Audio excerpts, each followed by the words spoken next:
Hello મિત્રો, technical બાવલિયા ચેનલમાં તમારું સ્વાગત છે। તો મિત્રો, આજે હું તમને એક એવો દેશી જુગાડ બતાવવાનો છે જેના દ્વારા તમારા પૈસા બચવાના છે। તમારે જે ખર્ચો થાય એ ખર્ચો બિલકુલ ઓછો થઈ જશે। તો તમને બધાને ખબર છે, અત્યારે આપણે બધી જગ્યાએ આપણે ઘરમાં અને દરેક જગ્યાએ આપણે આ એલઈડી બલ્બ વાપરતા હોઈએ છીએ। પણ મિત્રો શું થાય છે, આ એલઈડી બલ્બમાં આપણે થોડો ટાઈમ જાય, મતલબ કે 4 મહિના 5 મહિના કે 6 મહિના, તો આ એલઈડી બલ્બ આપણા ખરાબ થઈ જાય છે। મતલબ આપણે દેશી ભાષામાં કહીએ તો બલ્બ ઉડી જાય છે। આપણા ગામડામાં બધા કહેતા હોય કે બલ્બ ઉડી ગયો। એટલે ઉડી જાય એટલે કે ભાઈ ઉપર ઉડી નહીં જવાનું, પણ બલ્બ આપણો ટૂંકમાં ખરાબ થઈ ગયો છે।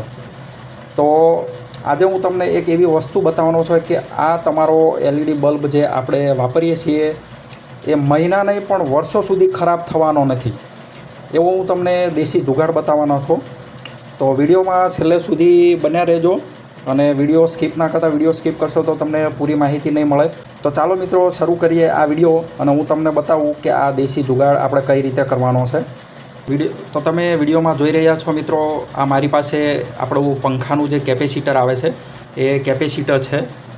તો આપણે આ કેપેસિટર દ્વારા જ આપણે જુગાડ કરવાનો છે। તો તમારે સૌથી પહેલાં એક આપણું જે આ પંખાનું કેપેસિટર આવે છે એ કેપેસિટર લઈ લેવાનું છે।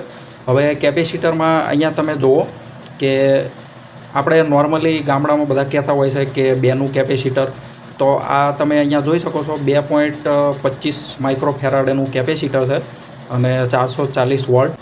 તો તમારે ચાલુ હોય એવું કેપેસિટર લેવાનું છે, અને તમારા જોડે કેપેસિટર ના હોય તો તમે બજારમાંથી નવું કેપેસિટર પણ લાવી શકો છો। આપણને આ કેપેસિટર નોર્મલી 30-40 રૂપિયાનું મળી જતું હોય છે। તો આ કેપેસિટર તમારે લાવવાનું રહેશે। તો હવે હું તમને બતાવું કે આ કેપેસિટર વડે આપણે શું કરવાનું છે। તો મિત્રો, અહીંયા જો આપણે જે આ આપણા એલઈડી બલ્બ હોય છે એ આપણે આ રીતનું હોલ્ડર હોય છે એમાં લગાવતા હોય છે। તો અહીંયા હું તમને એક આ બહાર આવી રીતે હોલ્ડર છે એમાં હું તમને લગાવીને બતાવીશ। વધારે આપણે આવું હોલ્ડર આપણી દિવાલ ઉપર લગાવેલું હોય છે, જે ફિક્સ હોય છે ત્યાં આપણે લગાવતા હોય છે। તો મેં તમને બતાવવા માટે અહીંયા એક આવું હોલ્ડર લીધું છે। તો આ હોલ્ડરમાં હવે તમને બધાને ખબર જ છે મિત્રો કે આપણે બલ્બને ચાલુ કરવા જે આપણા ઘરમાં 230 વોલ્ટ આવે છે પાવર સપ્લાય, તો એ આપણે આપવાના હોય છે। તો હવે એ પાવર સપ્લાય તમારે અહીંયા જે આ હોલ્ડર છે એમાં આપી દેવાનો છે, અને તમે જે આ પાવર અહીંયા આપો છો બલ્બને આ હોલ્ડરમાં, એના જોડે આપણે આ કેપેસિટર અહીંયા જોડે લગાવી દેવાનું છે। તો હું તમને બતાવું એકવાર કનેક્શન કરીને, તમે થોડું ધ્યાનથી જોજો તો તમને વધારે આઈડિયા આવશે।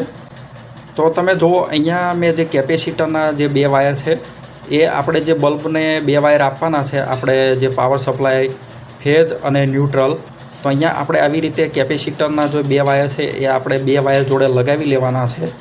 તમે વિડીયોમાં જોઈ શકો છો। તો આવી રીતે લગાવીને આપણે હવે નોર્મલી જે રીતે આપણે હોલ્ડરમાં કનેક્શન કરતા હોય એ પ્રમાણે આપણે કનેક્શન કરી દેવાનું છે। તો હું તમને એકવાર કનેક્શન કરીને પણ બતાવી દઉં છું। તો આ જે એક વાયર છે કેપેસિટર અને આપણા પાવરનો, એ હું આ હોલ્ડરમાં એક આવી રીતે લગાવી દઉં છું। તમે જોઈ શકો છો મિત્રો, આવી રીતે તમારે આપણે જે હોલ્ડરમાં નોર્મલ રીતે લાઇન અને ન્યુટ્રલના આપણે વાયર લગાવતા હોય છે એ પ્રમાણે તમારે વાયર લગાવી દેવાના છે।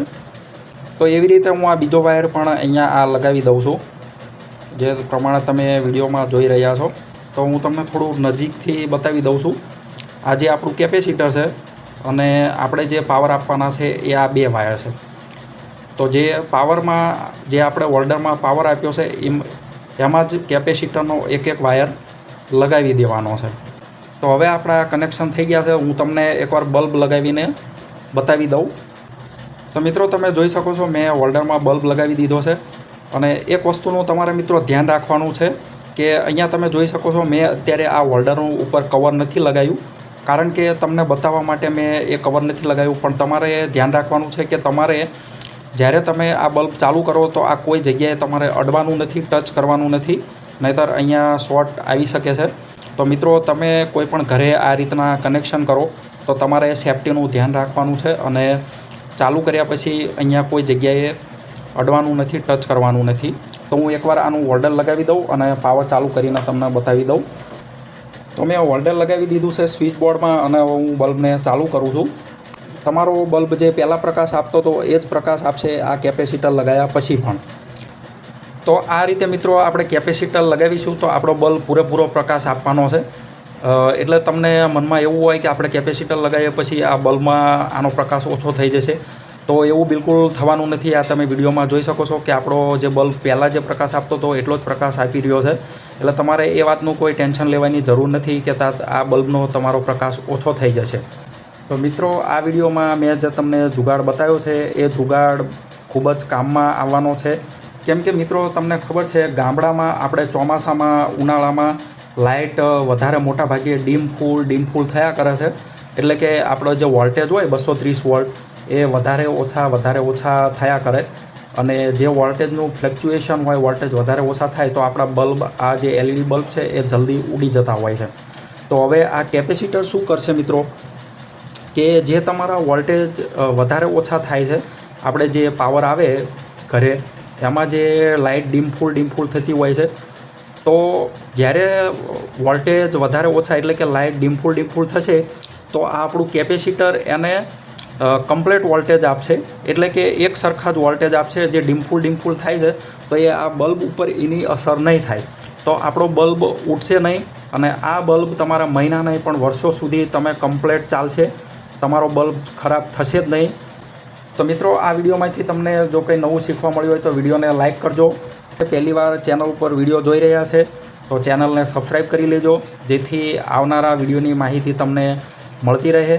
હું તમને મળીશ આવતા વિડીયોમાં ખૂબ જ સારા ટૉપિક અને જાણવા જેવા ટૉપિક સાથે. તો ત્યાં સુધી રામ રામ, જય માતાજી, બાય બાય, ટેક કેર.